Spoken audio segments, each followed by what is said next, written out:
According to the believers in Jesus, Jesus said, if your house is built on stone, then it will stand. But if it's built on sand, then your house will surely fall.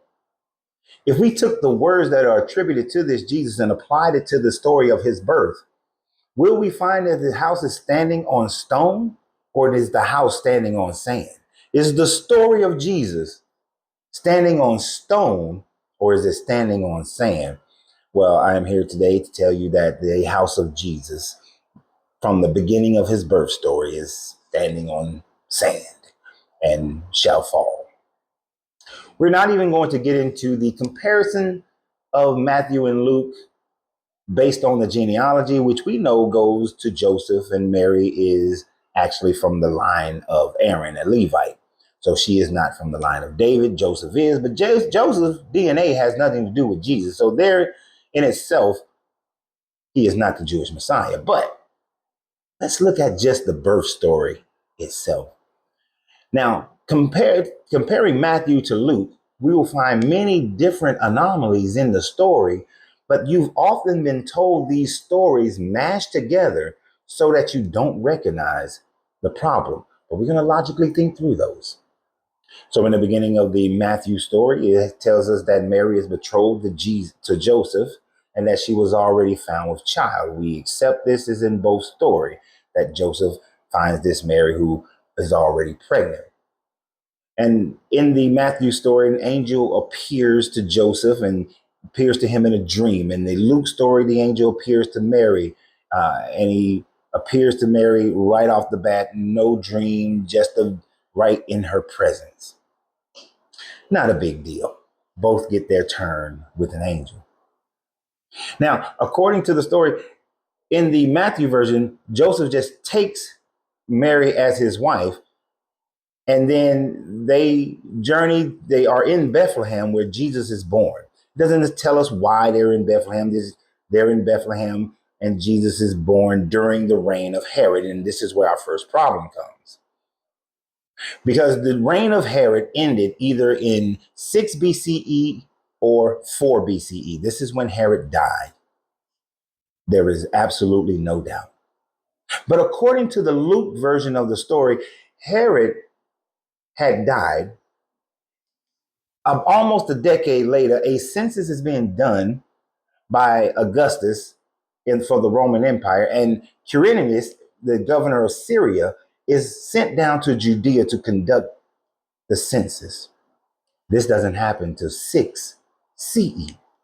So at minimum, there's a 10-year gap between the death of Herod and the census of Quirinius of the Roman Empire, by which there has never been a census done by the Roman Empire that required people to travel to their homelands. Imagine you, wherever you are, and your city is being disrupted by everyone in your city who is a transplant from someplace else having to travel to their home state in order for a census to be conducted. It would crumble the economy all over the world or all over the country by which you live in if everybody had to go back to their burgeoning cities. So we know that this didn't happen, that there was never a census that required that, but that there was a census in 6 CE done by Governor Quirinius. But Herod was already dead, which then brings about a problem. If Herod was already dead at the time frame of the birth of Jesus, then the angel telling Joseph and Mary to go down to Egypt, as far as the Matthew story is concerned, there is no need. Herod is already dead. So now, according to that story, in the Luke story, after Jesus was supposedly born and the 8 days have passed, they journeyed to Jerusalem for purification, paid their penance of the 2 turtle doves, and then they went back to Galilee. There is no Egypt. There is no running. There is no Herod who is trying to murder the baby Jesus. None of these things are happening. And they could not happen because according to the Luke story, every year, Mary, Joseph, Jesus traveled to Jerusalem for Passover. And then at 12, we get the story of Jesus talking in the temple. But how did they go down to Egypt if every year? How did they go down to Egypt if they went straight back to Galilee, to Nazareth? Do you not see the contradiction? Jesus cannot be in two places at the same time. As a matter of fact, he cannot occupy the same age at the same time in different time frames, meaning that if Jesus was born according to the story in Matthew, he would have had to have been born prior to 4 BCE, at least in and around 6, 7, 8, 9, 10 BCE, he would have had to have been born. But yet the census that states when he was born did not happen until 6 CE. He cannot operate as an infant in the BCE era and operate as an infant in the CE era. He cannot operate as a child in the BCE area and operate as a child in the CE area. So there is a time dilation that is going on here, which makes the story filled with lies and gaps or mistruths. Some of the other smaller anomalies in the story is the fact that, according to the Matthew story, that these three wise men, or these wise men, it doesn't state the number three, that's a later creation, that they follow a star to the east, a star in the east that hovers over the house, and find the baby Jesus there.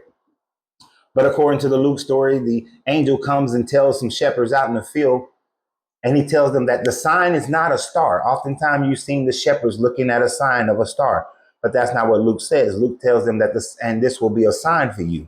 You will find a baby in a manger in swaddling clothing. That was the sign. So both of them came to find the baby Jesus as a baby. One had star, the other baby was swaddling clothing. Where are all the other reports of this star that hovers over a house?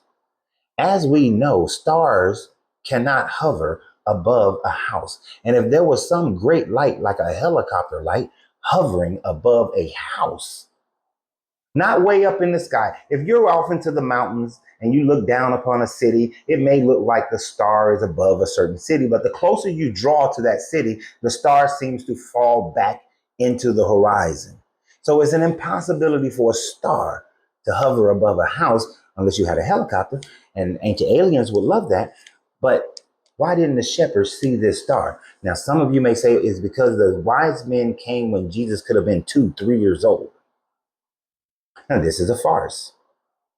This is a lie. The reason why you believe that is because Herod, according to this story, asked for the death of any child who was 2 years and younger in the surrounding cities. And this makes you think that because Herod did not know if the child had been born already for a couple of years or was just born, that information wasn't given to him. He wasn't sure. Herod made that decree. This also gives you an opportunity to out the idea, where is the star? But the problem still within this story is that the wise men found Mary and the baby in the manger, in Bethlehem itself, when according to each story, they left Bethlehem to either within 8 days to go back to Jerusalem to then go to Nazareth, or they left Bethlehem to go down to Egypt. But they found them in Bethlehem, which Joseph would not have stayed in Bethlehem and ignored his work for over 2 years. He would have went back to Nazareth. But the fact that they found him as a baby still in the manger, he's a baby. It's not a small child. This is just how they swerve you within your understanding of this story. But that's what they want you to do. They want you to believe this long narrative that puts it all together. But the narrative just doesn't fit. So if the Jesus story of his birth is built on sand, then why would you accept the rest of the story? Oh, and by the way, when you actually read the Matthew version, it says that Joseph did not know his wife Mary, did not have sex with her until after she had birth the baby Jesus.